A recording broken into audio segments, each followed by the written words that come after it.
मेरे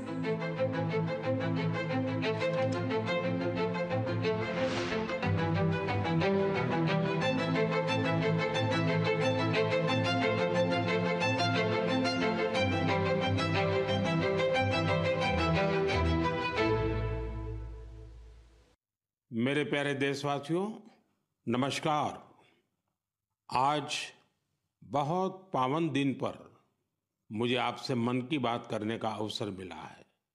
आज चैत्र माह के शुक्ल पक्ष की प्रतिपदा तिथि है। आज से चैत्र नवरात्र की शुरुआत हो रही है।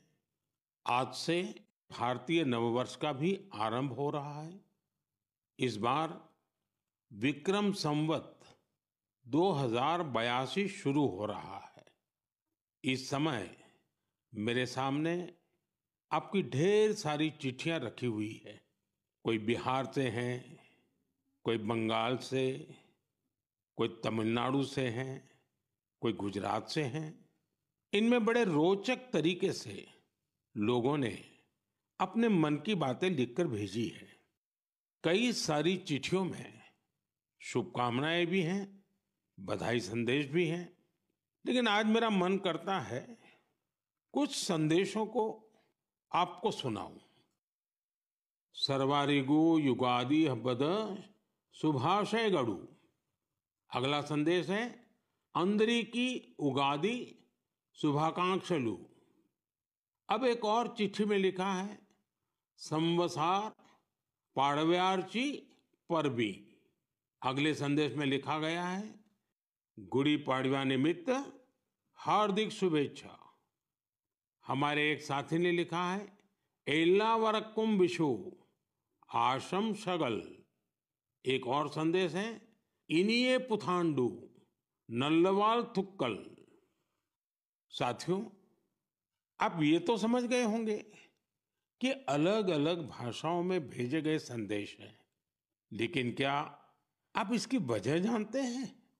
यही तो वो खास बात है जो आज मुझे आपसे साझा करनी है। हमारे देश के अलग अलग राज्यों में आज और अगले कुछ दिनों में नववर्ष शुरू हो रहे हैं और ये सभी संदेश नववर्ष और विभिन्न पर्वों की बधाइयों के हैं। इसलिए मुझे अलग अलग भाषाओं में लोगों ने शुभकामनाएं भेजी हैं। साथियों, आज कर्नाटका में, आंध्र प्रदेश, तेलंगाना में उगादी का पर्व बहुत धूमधाम से मनाया जा रहा है। आज ही महाराष्ट्र में गुड़ी पड़वा मनाया जा रहा है। विविधता भरे हमारे देश में अलग अलग राज्यों में अगले कुछ दिन में असम में रोंगाली बिहू, बंगाल में पोइला बोईशाख, कश्मीर में नवरेह का उत्सव मनाया जाएगा। इसी तरह 13 से 15 अप्रैल के बीच देश के अलग अलग हिस्सों में त्योहारों की जबरदस्त धूम दिखेगी। इसे लेकर भी उत्साह का माहौल है और ईद का त्योहार तो आ ही रहा है। यानी ये पूरा महीना त्योहारों का है, पर्वों का है। मैं देश के लोगों को इन त्योहारों की बहुत बहुत बधाई देता हूं। हमारे ये त्योहार भले ही अलग अलग क्षेत्रों में हो, लेकिन ये दिखाते हैं कि भारत की विविधता में भी कैसे एकता पिरोई हुई है। इस एकता की भावना को हमें निरंतर मजबूत करते चलना है। साथियों, जब परीक्षाएं आती हैं तो युवा साथियों के साथ मैं परीक्षा पे चर्चा करता हूं। अब परीक्षाएं हो चुकी हैं। बहुत सारे स्कूलों में तो दोबारा क्लास शुरू होने की तैयारी हो रही है। इसके बाद गर्मी की छुट्टियों का समय भी आने वाला है। साल के इस समय का बच्चों को बहुत इंतजार रहता है। मुझे तो अपने बचपन के दिन याद आ गए जब मैं और मेरे दोस्त दिन भर कुछ ना कुछ उत्पात मचाते रहते थे, लेकिन साथ ही हम कुछ कंस्ट्रक्टिव भी करते थे, सीखते भी थे। गर्मियों के दिन बड़े होते हैं इसमें बच्चों के पास करने को बहुत कुछ होता है। ये समय किसी नई हॉबी को अपनाने के साथ ही अपने हुनर को और तराशने का भी है। आज बच्चों के लिए ऐसे प्लेटफॉर्म की कमी नहीं, जहां वे काफी कुछ सीख सकते हैं। जैसे कोई संस्था टेक्नोलॉजी कैंप चला रही हो, तो बच्चे वहां ऐप बनाने के साथ ही ओपन सोर्स सॉफ्टवेयर के बारे में जान सकते हैं। अगर कहीं पर्यावरण की बात हो, थिएटर की बात हो या लीडरशिप की बात हो, ऐसे विविध विविध विषय के कोर्स होते रहते हैं, तो उससे भी जुड़ सकते हैं। ऐसे कई स्कूल हैं जो स्पीच या तो ड्रामा सिखाते हैं। ये बच्चों को बहुत काम आते हैं। इन सब के अलावा आपके पास इन छुट्टियों में कई जगह चल रहे वॉलेंटियर एक्टिविटीज, सेवा कार्यों से भी जुड़ने का अवसर है। ऐसे कार्यक्रमों को लेकर मेरा एक विशेष आग्रह है। अगर कोई संगठन, कोई स्कूल या सामाजिक संस्थाएं या तो फिर साइंस सेंटर ऐसी समर एक्टिविटीज करवा रहे हो, तो इसे हैशटैग माई हॉलीडेज के साथ जरूर शेयर करें। इससे देश भर के बच्चे और उनके माता पिता को इनके बारे में आसानी से जानकारी मिल सकेगी। मेरे युवा साथियों, मैं आज आपसे माय भारत के उस खास कैलेंडर की भी चर्चा करना चाहूंगा, जिसे इस समर वेकेशन के लिए तैयार किया गया है। इस कैलेंडर की एक कॉपी अभी मेरे सामने रखी हुई है। मैं इस कैलेंडर से कुछ अनूठे प्रयासों को साझा करना चाहता हूं। जैसे माय भारत के स्टडी टूर में आप ये जान सकते हैं कि हमारे जन औषधि केंद्र कैसे काम करते हैं। आप वाइब्रेंट विलेज अभियान का हिस्सा बनकर सीमावर्ती गांवों में एक अनोखा अनुभव ले सकते हैं। इसके साथ ही वहां कल्चर और स्पोर्ट्स एक्टिविटीज का हिस्सा जरूर बन सकते हैं। वहीं अंबेडकर जयंती पर पदयात्रा में भागीदारी कर आप संविधान के मूल्यों को लेकर जागरूकता भी फैला सकते हैं। बच्चों और उनके माता पिता से भी मेरा विशेष आग्रह है कि वे छुट्टियों के अनुभवों को हैशटैग हॉलीडे मेमोरीज के साथ जरूर साझा करें। मैं आपके अनुभवों को आगे आने वाली मन की बात में शामिल करने का प्रयास करूंगा। मेरे प्यारे देशवासियों, गर्मी का मौसम शुरू होते ही शहर शहर, गांव गांव पानी बचाने की तैयारियां भी शुरू हो जाती हैं। अनेक राज्यों में वाटर हार्वेस्टिंग से जुड़े कामों ने, जल संरक्षण से जुड़े कामों ने नई तेजी पकड़ी है। जल शक्ति मंत्रालय और अलग-अलग स्वयंसेवी संस्थाएं इस दिशा में काम कर रही हैं। देश में हजारों कृत्रिम तालाब, check dam, borewell recharge, community soak pit का निर्माण हो रहा है। हर साल की तरह इस बार भी कैच द रेन अभियान के लिए कमर कस ली गई है। ये अभियान भी सरकार का नहीं, बल्कि समाज का है, जनता जनार्दन का है। जल संरक्षण से ज्यादा लोगों को जोड़ने के लिए जल संचय जन भागीदारी अभियान भी चलाया जा रहा है। प्रयास यही है कि जो प्राकृतिक संसाधन हमें मिले हैं, उसे हमें अगली पीढ़ी तक सही सलामत पहुंचाना है। साथियों, बारिश की बूंदों को संरक्षित करके हम बहुत सारा पानी बर्बाद होने से बचा सकते हैं। पिछले कुछ सालों में इस अभियान के तहत देश के कई हिस्सों में जल संरक्षण के अभूतपूर्व कार्य हुए हैं। मैं आपको एक दिलचस्प आंकड़ा देता हूं। पिछले 7-8 साल में नए बने टैंक, पॉन्ड और अन्य वाटर रिचार्ज स्ट्रक्चर से 11 बिलियन क्यूबिक मीटर, उससे भी ज्यादा पानी का संरक्षण हुआ है। अब आप सोचेंगे कि 11 बिलियन क्यूबिक मीटर पानी कितना पानी होता है। साथियों, भाखड़ा नांगल बांध में जो पानी जमा होता है उसकी तस्वीरें तो आपने जरूर देखी होगी। ये पानी गोविंद सागर झील का निर्माण करता है। इस झील की लंबाई ही 90 किलोमीटर से ज्यादा है। इस झील में भी 9-10 बिलियन क्यूबिक मीटर से ज्यादा पानी संरक्षित नहीं हो सकता है। सिर्फ 9-10 बिलियन क्यूबिक मीटर। और देशवासियों ने अपने छोटे छोटे प्रयास से देश के अलग अलग हिस्सों में 11 बिलियन क्यूबिक मीटर पानी के संरक्षण का इंतजाम कर दिया है ना ये शानदार प्रयास। साथियों, इस दिशा में कर्नाटका के गडक जिले के लोगों ने भी मिसाल कायम की है। कुछ साल पहले यहाँ के 2 गांवों की झीलें पूरी तरह सूख गई। एक समय ऐसा भी आया जब वहां पशुओं के पीने के लिए भी पानी नहीं बचा। धीरे धीरे झील घास फूस और झाड़ियों से भर गई। लेकिन गांव के कुछ लोगों ने झील को पुनर्जीवित करने का फैसला किया और काम में जुट गए। और कहते हैं ना, जहां चाह वहां राह। गांव के लोगों के प्रयास देखकर आसपास की सामाजिक संस्थाएं भी उनसे जुड़ गई। सब लोगों ने मिलकर कचरा और कीचड़ साफ किया और कुछ समय बाद झील वाली जगह बिल्कुल साफ हो गई। अब लोगों को इंतजार है बारिश के मौसम का।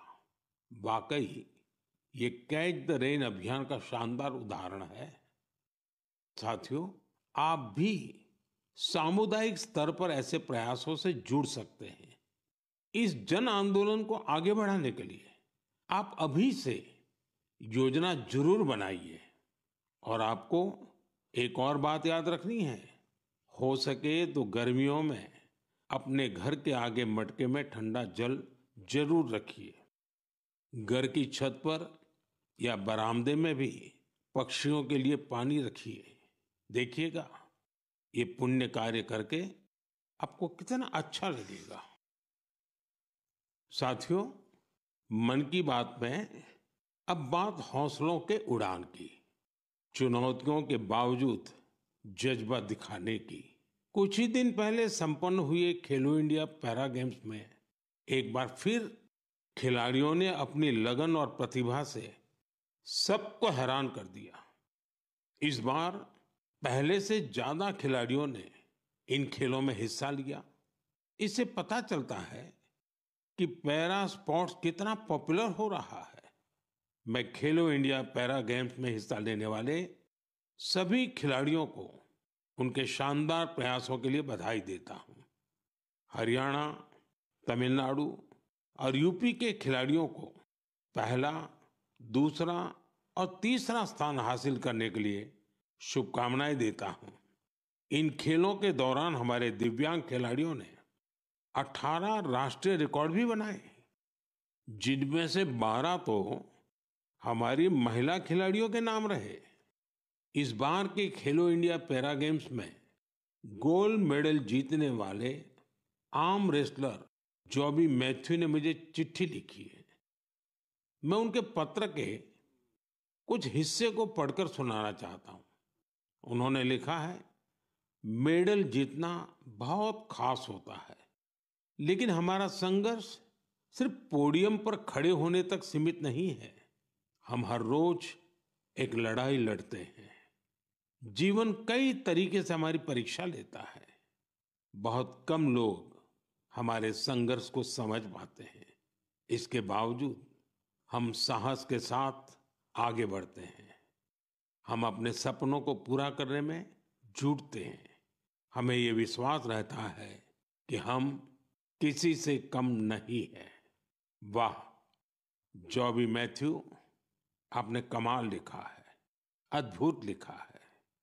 इस पत्र के लिए मैं आपका आभार व्यक्त करता हूं। मैं जॉबी मैथ्यू और हमारे सभी दिव्यांग साथियों से कहना चाहता हूं कि आपके प्रयास हमारे लिए बहुत बड़ी प्रेरणा है। साथियों, दिल्ली में एक और भव्य आयोजन ने लोगों को बहुत प्रेरणा दी है, जोश से भर दिया है। एक इनोवेटिव आइडिया के रूप में पहली बार फिट इंडिया कार्निवल का आयोजन किया गया। इसमें अलग अलग क्षेत्रों के करीब 25,000 लोगों ने हिस्सा लिया। इन सभी का एक ही लक्ष्य था, फिट रहना और फिटनेस को लेकर जागरूकता फैलाना। इस आयोजन में शामिल लोगों को उनके स्वास्थ्य के साथ साथ पोषण से जुड़ी जानकारियां भी मिली। मेरा आग्रह है कि आप अपने क्षेत्रों में भी इसी तरह के कार्निवल का आयोजन करें। इस पहल में माय भारत आपके लिए बहुत मददगार बन सकता है। साथियों, हमारे स्वदेशी खेल अब पॉपुलर कल्चर के रूप में घुल मिल रहे हैं। मशहूर रैपर हनुमान काइंड को तो आप सभी जानते ही होंगे। आजकल उनका नया सॉन्ग रन इट अप काफी फेमस हो रहा है।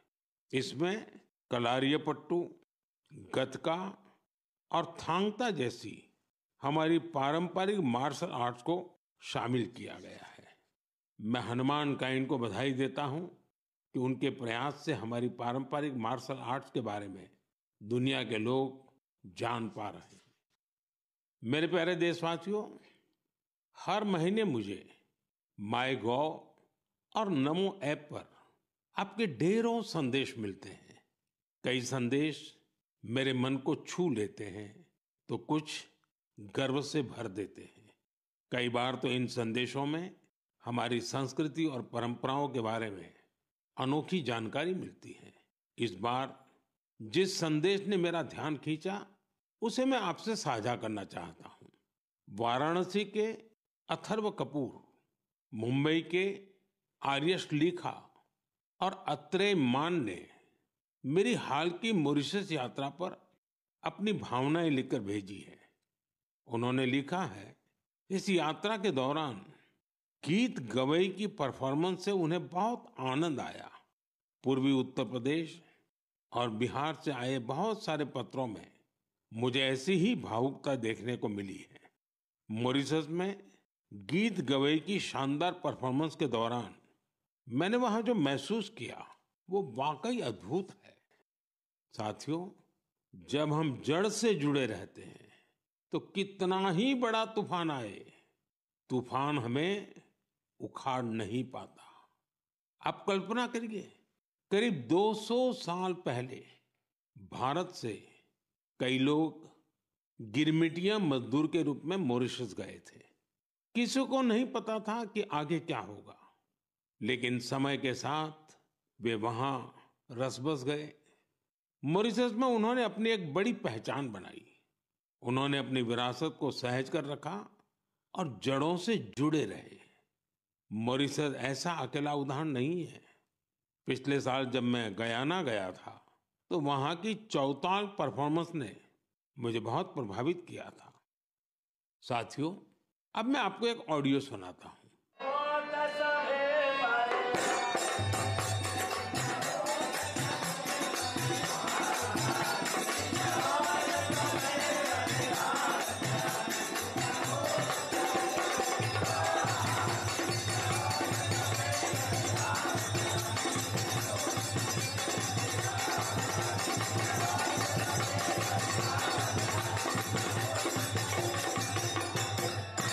आप जरूर सोच रहे होंगे कि ये तो हमारे देश के किसी हिस्से की बात है, लेकिन आपको यह जानकर हैरानी होगी कि इसका संबंध फिजी से है।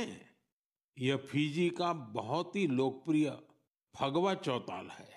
ये गीत और संगीत हर किसी में जोश भर देता है।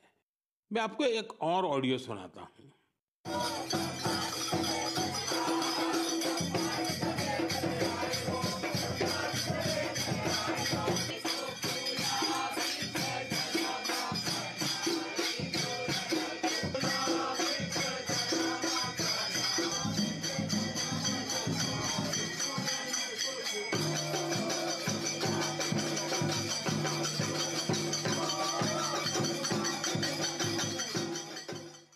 ये ऑडियो सूरीनाम का चौताल है। इस कार्यक्रम को टीवी पर देख रहे देशवासी सूरीनाम के राष्ट्रपति और मेरे मित्र चान संतोखी जी को इसका आनंद लेते हुए देख सकते हैं। बैठक और गानों की यह परंपरा त्रिनिदाद एंड टोबैगो में भी खूब लोकप्रिय है। इन सभी देशों में लोग रामायण खूब पढ़ते हैं। यहाँ फगवा बहुत लोकप्रिय है और सभी भारतीय पर्व त्योहार पूरे उत्साह के साथ मनाए जाते हैं। उनके कई गाने भोजपुरी, अवधी या मिश्रित भाषा में होते हैं। कभी कभार ब्रज और मैथिली का भी उपयोग होता है। इन देशों में हमारी परंपराओं को सहेजने वाले सभी लोग सराहना के पात्र हैं। साथियों, दुनिया में ऐसे कई संगठन भी हैं जो वर्षों से भारतीय संस्कृति को संरक्षित करने का कार्य कर रहे हैं। ऐसा ही एक संगठन है Singapore Indian fine arts society. भारतीय नृत्य, संगीत और संस्कृति को संरक्षित करने में जुटे इस संगठन ने अपने गौरवशाली 75 साल पूरे किए हैं। इस अवसर से जुड़े कार्यक्रम में सिंगापुर के राष्ट्रपति श्रीमान थरमन शनमुगारत्नम जी गेस्ट ऑफ ऑनर थे। उन्होंने इस ऑर्गेनाइजेशन के प्रयासों की खूब सराहना की। मैं इस टीम को अपनी ढेर सारी शुभकामनाएं देता हूं। साथियों, मन की बात में हम देशवासियों की उपलब्धियों के साथ ही अक्सर सामाजिक विषयों को भी उठाते हैं। कई बार चुनौतियों पर भी चर्चा होती है। इस बार मन की बात में मैं एक ऐसी चुनौती के बारे में बात करना चाहता हूं जो सीधे हम सब से जुड़ी हुई है। ये चुनौती है टेक्सटाइल वेस्ट की। आप सोच रहे होंगे, ये टेक्सटाइल वेस्ट क्या नई बला आ खड़ी हुई है? दरअसल टेक्सटाइल वेस्ट पूरी दुनिया के लिए नई चिंता की एक बड़ी वजह बन गया है।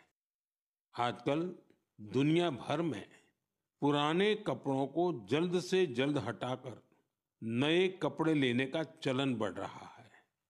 क्या आपने सोचा है कि जो पुराने कपड़े आप पहनना छोड़ देते हैं, उनका क्या होता है? यही टेक्सटाइल वेस्ट बन जाता है। इस विषय में बहुत सारी ग्लोबल रिसर्च हो रही है। एक रिसर्च में ये सामने आया है, सिर्फ 1% से भी कम टेक्सटाइल वेस्ट को नए कपड़ों में रिसाइकिल किया जाता है। 1% से भी कम। भारत दुनिया का तीसरा ऐसा देश है जहां सबसे ज्यादा टेक्सटाइल वेस्ट निकलता है। यानी चुनौती हमारे सामने भी बहुत बड़ी है। लेकिन मुझे खुशी है कि हमारे देश में इस चुनौती से निपटने के लिए कई सराहनीय प्रयास किए जा रहे हैं। कई भारतीय स्टार्टअप्स ने टेक्सटाइल रिकवरी फैसिलिटीज पर काम शुरू किया है। कई ऐसी टीमें हैं जो कचरा बीनने वाले हमारे भाई बहनों के सशक्तिकरण के लिए भी काम कर रही हैं। कई युवा साथी सस्टेनेबल फैशन के प्रयासों में जुड़े हैं। वे पुराने कपड़ों और जूते चप्पलों को रिसाइकल कर जरूरतमंदों तक पहुंचाते हैं। टेक्सटाइल वेस्ट से सजावट की चीजें, हैंडबैग, स्टेशनरी और खिलौने जैसी कई वस्तुएं बनाई जा रही हैं। कई संस्थाएं आजकल सर्कुलर फैशन ब्रांड को पॉपुलर बनाने में जुटी हैं। नए नए रेंटल प्लेटफॉर्म भी खुल रहे हैं जहां डिजाइनर कपड़े किराए पर मिल जाते हैं। कुछ संस्थाएं पुराने कपड़े लेकर उसे दोबारा उपयोग करने लायक बनाती हैं और गरीबों तक पहुंचाती हैं। साथियों, टेक्सटाइल वेस्ट से निपटने में कुछ शहर भी अपनी नई पहचान बना रहे हैं। हरियाणा का पानीपत टेक्सटाइल रिसाइकलिंग के ग्लोबल हब के रूप में उभर रहा है। बेंगलुरु भी इनोवेटिव टेक्स सॉल्यूशंस से अपनी एक अलग पहचान बना रहा है। यहाँ आधे से ज्यादा टेक्सटाइल वेस्ट को जमा किया जाता है, जो हमारे दूसरे शहरों के लिए भी एक मिसाल है। इसी प्रकार तमिलनाडु का तिरुपुर वेस्ट वाटर ट्रीटमेंट और रिन्यूएबल एनर्जी के माध्यम से टेक्सटाइल वेस्ट मैनेजमेंट में जुटा हुआ है। मेरे प्यारे देशवासियों, आज फिटनेस के साथ साथ काउंट का बड़ा रोल हो गया है। एक दिन में कितने स्टेप्स चले, इसका काउंट। एक दिन में कितनी कैलोरीज खाई, इसका काउंट। कितनी कैलोरीज बर्न की, इसका काउंट। इतने सारे काउंट्स के बीच एक और काउंटडाउन शुरू होने वाला है, इंटरनेशनल योगा डे का काउंटडाउन। योग दिवस में अब 100 दिन से भी कम समय रह गया है। अगर आपने अपने जीवन में अब तक योगा को शामिल नहीं किया है तो अब जरूर कर लीजिए, अभी देर नहीं हुई है। 10 साल पहले 21 जून 2015 को पहला अंतर्राष्ट्रीय योग दिवस मनाया गया था। अब तो इस दिन ने योग के एक विराट महोत्सव का रूप ले लिया है। मानवता को भारत की ओर से यह एक ऐसा अनमोल उपहार है जो भविष्य की पीढ़ी के बहुत काम आने वाला है। साल 2025 के योग दिवस की थीम रखी गई है, yoga for one earth one health, यानी हम योग के जरिए पूरे विश्व को स्वस्थ बनाने की कामना करते हैं। साथियों, यह हम सबके लिए गर्व करने वाली बात है कि आज हमारे योग और ट्रेडिशनल मेडिसिन को लेकर पूरी दुनिया में जिज्ञासा बढ़ रही है। बड़ी संख्या में युवा योग और आयुर्वेद को वेलनेस का एक बेहतरीन माध्यम मानकर इसे अपना रहे हैं। अब जैसे साउथ अमेरिका का देश चिली है, वहां आयुर्वेद तेजी से लोकप्रिय हो रहा है। पिछले साल मैं ब्राजील की यात्रा के दौरान चिली के राष्ट्रपति से मिला था। आयुर्वेद की इस पॉपुलैरिटी को लेकर हमारे बीच काफी चर्चा हुई थी। मुझे सोमोस इंडिया नाम की टीम के बारे में पता चला है। स्पेनिश में इसका अर्थ है वी आर इंडिया। यह टीम करीब 1 दशक से योग और आयुर्वेद को बढ़ावा देने में जुटी है। उनका फोकस ट्रीटमेंट के साथ साथ एजुकेशनल प्रोग्राम्स पर भी है। वे आयुर्वेद और योग से संबंधित जानकारियों को स्पेनिश लैंग्वेज में ट्रांसलेट भी करवा रहे हैं। सिर्फ पिछले वर्ष की बात करें तो उनके अलग अलग इवेंट्स और कोर्सेज में करीब 9,000 लोगों ने हिस्सा लिया था। मैं इस टीम से जुड़े सभी लोगों को उनके इस प्रयास के लिए बहुत बहुत बधाई देता हूं। मेरे प्यारे देशवासियों, मन की बात में अब एक चटपटा सा और अटपटा सा सवाल। आपने कभी फूलों की यात्रा के बारे में सोचा है? पेड़ पौधों से निकले कुछ फूलों की यात्रा मंदिरों तक होती है। कुछ फूल घर को सुंदर बनाते हैं, कुछ इत्र में घुलकर हर तरफ खुशबू फैलाते हैं। लेकिन आज मैं आपको फूलों की एक और यात्रा के बारे में बताऊंगा। आपने महुआ के फूलों के बारे में जरूर सुना होगा। हमारे गांवों और खास करके आदिवासी समुदाय के लोग इसके महत्व के बारे में अच्छी तरह जानते हैं। देश के कई हिस्सों में महुआ के फूलों की यात्रा अब एक नए रास्ते पर निकल पड़ी है। मध्य प्रदेश के छिंदवाड़ा जिले में महुआ के फूल से कुकीज बनाए जा रहे हैं। राजाखो गांव की 4 बहनों के प्रयास से ये कुकीज बहुत लोकप्रिय हो रहे हैं। इन महिलाओं का जज्बा देखकर एक बड़ी कंपनी ने इन्हें फैक्ट्री में काम करने की ट्रेनिंग दी। इनसे प्रेरित होकर गांव की कई महिलाएं इनके साथ जुड़ गई हैं। इनके बनाए महुआ कुकीज की मांग तेजी से बढ़ रही है। तेलंगाना के आदिलाबाद जिले में भी 2 बहनों ने महुआ के फूलों से नया एक्सपेरिमेंट किया है। वो इनसे तरह तरह के पकवान बनाती हैं, जिन्हें लोग बहुत पसंद करते हैं। उनके पकवानों में आदिवासी संस्कृति की मिठास भी है। साथियों, मैं आपको एक और शानदार फूल के बारे में बताना चाहता हूं और इसका नाम है कृष्ण कमल। क्या आप गुजरात के एकता नगर में स्टैच्यू ऑफ यूनिटी को देखने गए हैं? स्टैच्यू ऑफ यूनिटी के आसपास आपको ये कृष्ण कमल बड़ी संख्या में दिखेंगे। ये फूल पर्यटकों का मन मोह लेते हैं।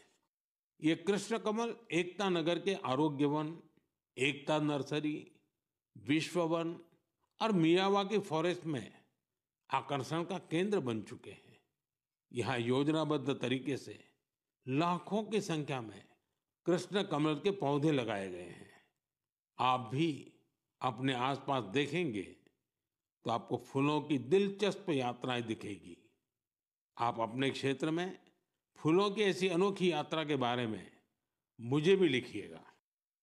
मेरे प्यारे साथियों, आप मुझे हमेशा की तरह अपने विचार, अनुभव और जानकारियां साझा करते रहें। हो सकता है आपके आसपास कुछ ऐसा हो रहा हो जो सामान्य लगे, लेकिन दूसरों के लिए वो विषय बहुत रोचक और नया होगा। अगले महीने हम फिर मिलेंगे और देशवासियों की उन बातों की चर्चा करेंगे जो हमें प्रेरणा से भर देती हैं। आप सबका बहुत बहुत धन्यवाद। नमस्कार।